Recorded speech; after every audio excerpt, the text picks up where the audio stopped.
அனைவருக்கும் வணக்கம்.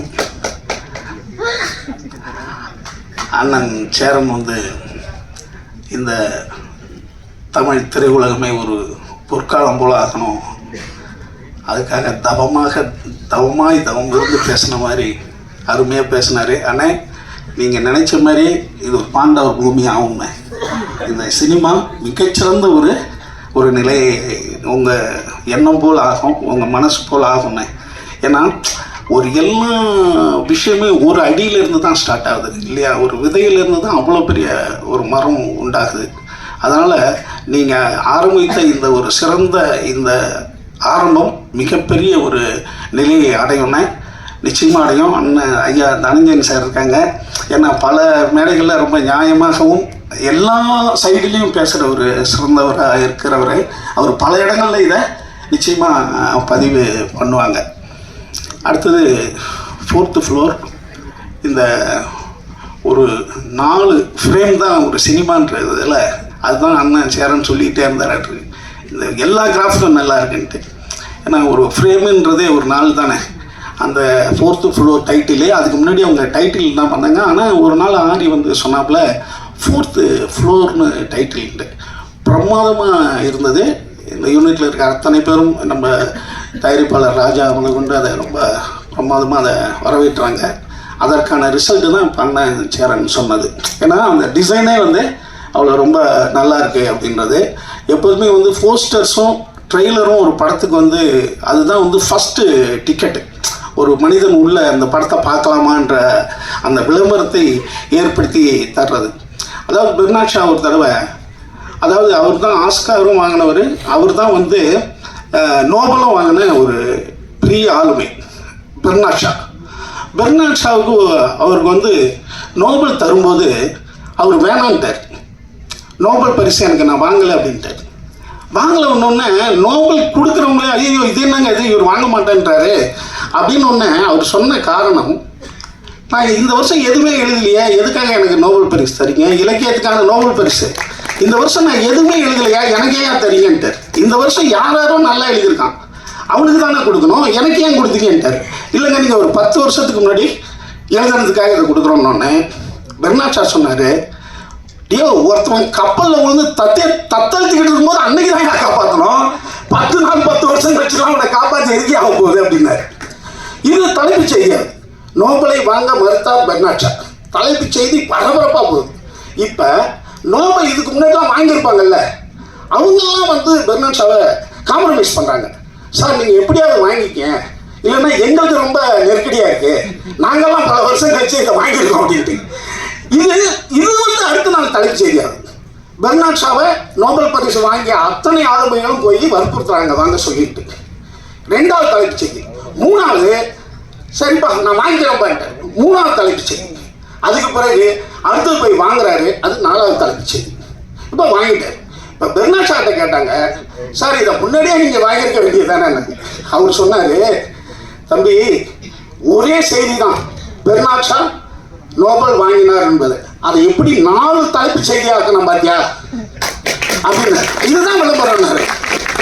அது மட்டுமல்ல, இந்த விளம்பரத்தின் மூலம் நான் இந்த மிகப்பெரிய நோபல் பரிசு இல்லையா, இது உலகத்தினுடைய மிகச்சிறந்த பரிசு இல்லையா, இது இனி தவறு நடக்கக்கூடாதுன்றதுக்கும் நான் இதை செஞ்சேன் அவர்.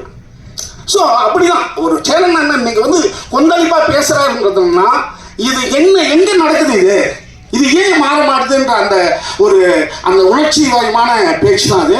ரொம்ப எப்போதுமே உணர்ச்சி வசப்படும் போது பேசும்போது நியாயங்கள் உள்ள ஏன்னா ப்ரிப்பேராக இதில் இருக்காது. அப்படி ஒரு அருமையான ஒரு பதிவை இன்னைக்கு அண்ணன் பண்ணியிருக்காங்க. இந்த படத்தினுடைய 4th ஃப்ளோரினுடைய ஆரி எனக்கு அண்ணன் அமீர் கூட யோகி நான் பண்ணும்போது அவர் ட்ரெயினர். ஆமாம் அண்ணன் காலையில் பாருங்க, அவர் அமீர் அண்ணன் காலையில் 3 மணிக்கு தூங்குவார், அவர் 10 மணிக்கு எழுந்திருப்பார்.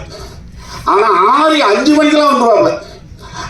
ஆச்சு அண்ணன் சொன்ன மாதிரி, அதாவது ஃபிட்னஸை கொண்டு வர்றதுன்னா முதல்ல டெடிகேஷன் வேணும் சார். நீங்கள் என்ன சார் 3 மணிக்கு தூங்கி 9 மணி 10 மணிக்கு எழுந்திருக்கிறீங்க, அதெல்லாம் கிடைக்காத சார்னு அவர் 10 மணிக்கு நாங்கள்லாம் தூங்க வைக்க ஆரம்பிச்சிட்டோம்.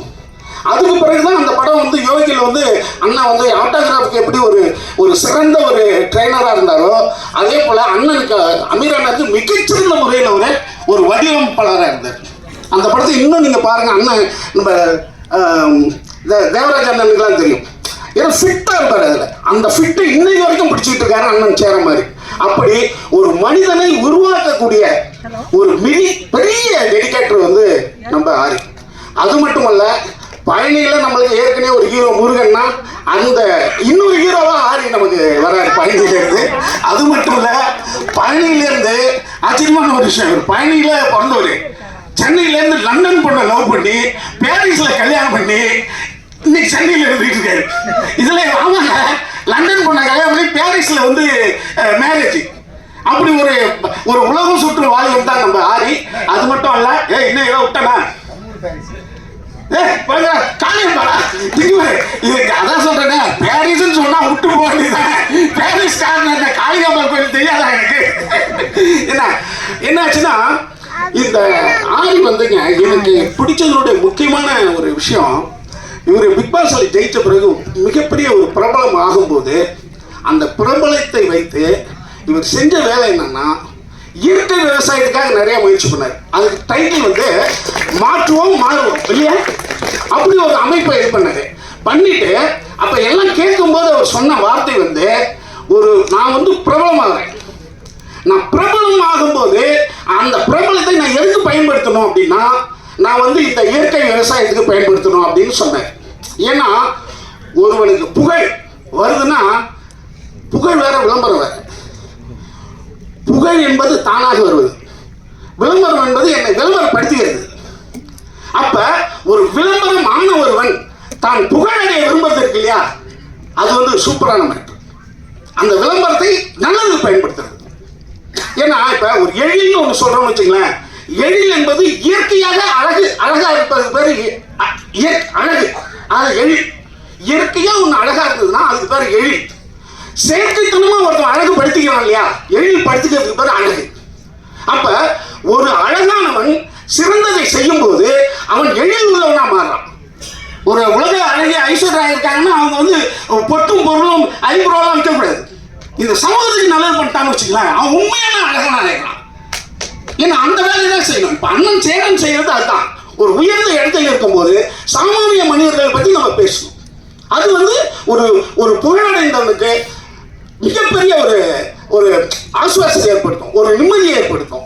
சார் நம்ம வந்து நல்லா இருக்கும்போது பல பாதிக்கப்பட்டவனுக்கு முன்னேறவனுக்கு நான் வந்து ஒரு குரல் கொடுத்துருக்கேன் அப்படின்றது அது ரொம்ப முக்கியமானது. இந்த 4th ஃப்ளோர்ல ஆரி வந்து இவங்க சொன்ன மாதிரி ஒவ்வொரு விஷயத்திலையும்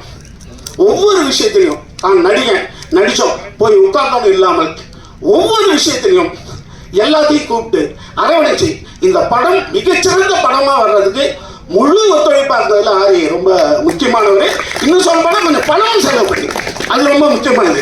நானும் பேசுறேன், நீங்களும் பேசுங்க, நீங்களே செஞ்சிருங்கன்னு சொல்ல, பணமும் கொஞ்சம் கொடுத்து உதவி பண்ண ஒரு மிகச்சிறந்த ஹீரோ இவர். எப்பேர் அண்ணன் சொல்ற மாதிரி டிவி சந்திரபுரத்திலிருந்து நெடுஞ்சாலையிலிருந்து நட்டச்சுழியிலிருந்து இன்னை வரைக்கும் ஒரு மனிதன் போராடிட்டு இருக்காங்கன்னா இது சாதாரண விஷயம் இல்லை. இது வந்து எம்ஜிஆருக்கு நடந்திருக்கும்.